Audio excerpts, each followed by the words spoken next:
തൃത്താലയിലെ വിവിധ മേഖലയിൽ തെരുവുനായ ശല്യം രൂക്ഷമാകുന്നതായി പരാതി. വഴിയാത്രക്കാർക്കും ഇരുചക്രവാഹനങ്ങളിൽ സഞ്ചരിക്കുന്നവർക്കും ഭീഷണിയാകുന്ന തരത്തിലാണ് ഇവിടെ തെരുവുനായ്ക്കളുടെ വർധന.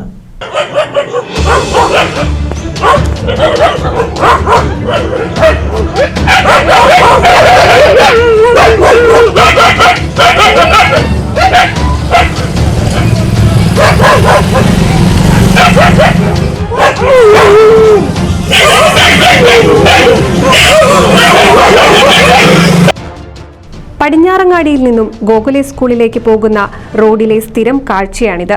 സ്കൂൾ വിദ്യാർത്ഥികൾ ഉൾപ്പെടെയുള്ളവർ ഭയന്നാണ് യാത്ര ചെയ്യുന്നത്.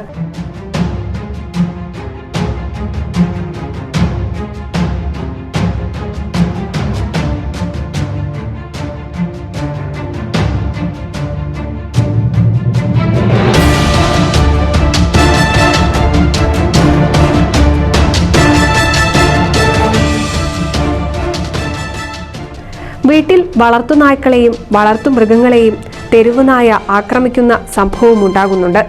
രാത്രിയിൽ വീട്ടിൽ വളർത്തുന്ന നായ്ക്കളെ അഴിച്ചുവിടാൻ പറ്റാത്ത അവസ്ഥയാണെന്ന് നാട്ടുകാർ പറയുന്നു. തെരുവുനായ്ക്കൾ ശല്യമായി മാറിയതോടെ പലരും ഇവിടുത്തെ സവാരി ഒഴിവാക്കി.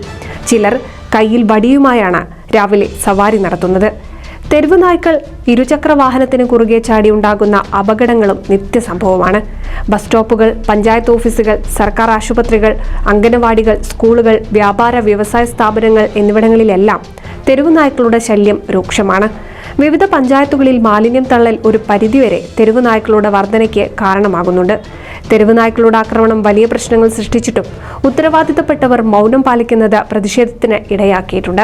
അതിനാൽ നാട്ടുകാർക്ക് ഭീഷണിയാകുന്ന തെരുവുനായ്ക്കളെ തുരത്താൻ നടപടി കൈക്കൊള്ളണമെന്ന ആവശ്യം ശക്തമായിരിക്കുകയാണ്. എന്നാൽ ABC പ്രോഗ്രാം കാര്യക്ഷമമായി നടപ്പാക്കുക എന്നതാണ് ഏക പോംവഴി. ഇത് നടപ്പാക്കുന്നതിൽ പരിമിതിയുണ്ടെന്ന് അധികൃതരുടെ വിശദീകരണം. NCV news, Thrithala.